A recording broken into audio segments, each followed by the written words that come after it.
ఇక్కడ ఉంటుంది ఇది ఆపుతుండే కంటిన్యూ వస్తుంది మళ్ళీ కావాల్సిన మళ్ళీ అదే నొక్కాలి.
పంచాయతీ గోడ కట్టించండి మన చేతుల్లో ఉంటుంది. నా కాళ్ళు లాగేంత వరకు మనం లాగుతున్నారండి.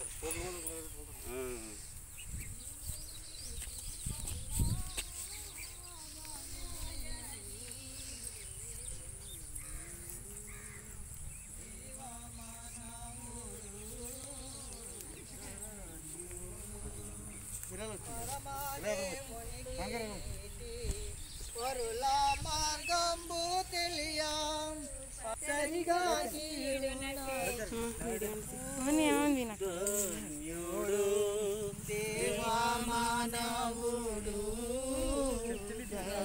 స్వీట్ అక్కడ ఏమనుకోండి. దేవునికి మహిమ కలుగును గాక. దేవునికి కీర్తి కలుగును గాక. నిత్యము దేవుడు స్తుతినందును గాక.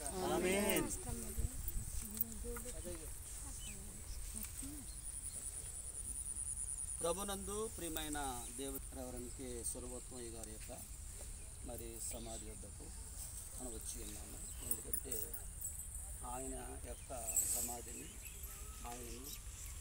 ఆయన చేసే పరిచయం ఈరోజు మనము జ్ఞాపకం చేసుకుంటున్నాము. కాబట్టి మరి బైబిల్ చదివి ప్రార్థించేయటం అది మనకు ఆశీర్వాదకరంగా ఉన్నది.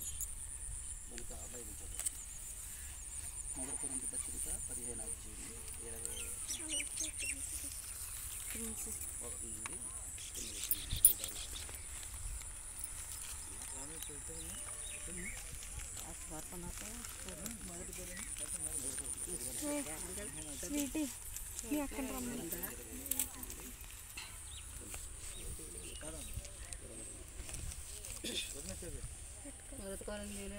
పత్రిక 15వ అధ్యాయం 21 నుంచి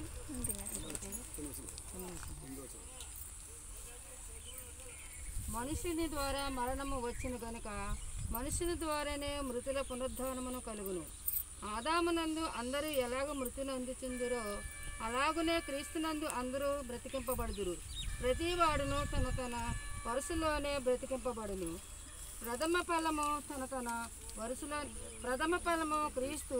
తరువాత క్రీస్తు వచ్చినప్పుడు ఆయన వారి బ్రతికింపబడుదురు. అటు తరువాత ఆయన సమస్తమైన ఆది పర్వతమును సమస్తమైన అధికారమును బలమును కొట్టివేసి తన తండ్రి అయిన దేవునికి రాజ్యము అప్పగించెను. అప్పుడు అంతము వచ్చును.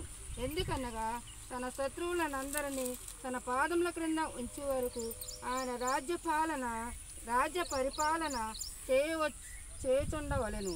కడపటి నశింపజేయబడు శత్రు మరణము దేవుడు సమస్తమును క్రీస్తు పాదముల క్రింద లోపర్చి ఉండెను. సమస్తమును లోపరచబడి ఉన్నదని చెప్పుచున్నప్పుడు మనకు సమస్తమును లోపరచబడిన వాడు తప్ప సమస్తమును లోపరచబడి ఉన్నదని సంగతి విషాదమైనది.